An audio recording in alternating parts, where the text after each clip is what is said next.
Assalamu alaikum wassalatu wassalamu ala rasulillah.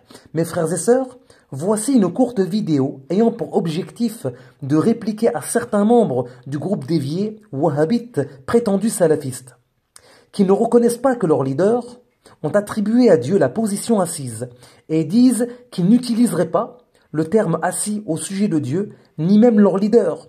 Or, mes frères et sœurs, nous allons vous prouver maintenant que ce qu'ils prétendent est contraire à la réalité. Et nous nous appuierons sur les dires de leur plus ancienne référence, à savoir Ibn Taymiyyah, le Mushabbih, le Mujassim, l'égaré.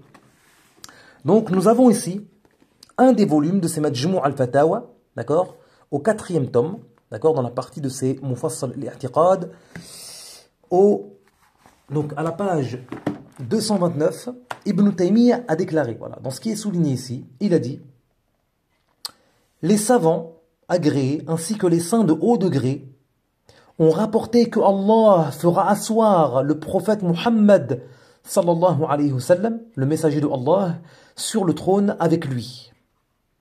Voilà, subhanallah. Donc que peut-on dire de la citation d'Ibn Taymiyyah ici, mes frères et sœurs? Ici, Ibn Taymiyyah, le Mujassim, prononce des propos qui sont manifestes dans l'attribution de la position assise à Allah Ta'ala. Sachez que l'un des vices fréquemment utilisés par Ibn Taymiyyah au sein de ses ouvrages, c'est de propager des croyances déviées en les attribuant mensongèrement, calomnieusement aux gens de science. Dans la suite de cette citation, Ibn Taymiyyah tente de justifier ses propos outranciers en accusant le tabi'i, à savoir le successeur, Mujahid, rahimahullah, d'avoir eu cette croyance, alors que la chaîne de transmission de ce récit est défectueuse. Cette croyance, qui consiste à attribuer à Dieu la position assise, est contraire à ce qui est parvenu dans les textes de la religion. En effet, Allah Ta'ala a dit dans le Coran honoré: Laysa kamithlihi shay, ce qui a pour sens rien n'est tel que lui, d'aucune façon que ce soit. Les savants et spécialistes du tafsir du Coran ont confirmé que ce verset, en lui-même, est une preuve pour exempter Allah Ta'ala du corps et de l'endroit. Parmi eux, l'imam As-Suyuti et d'autres encore.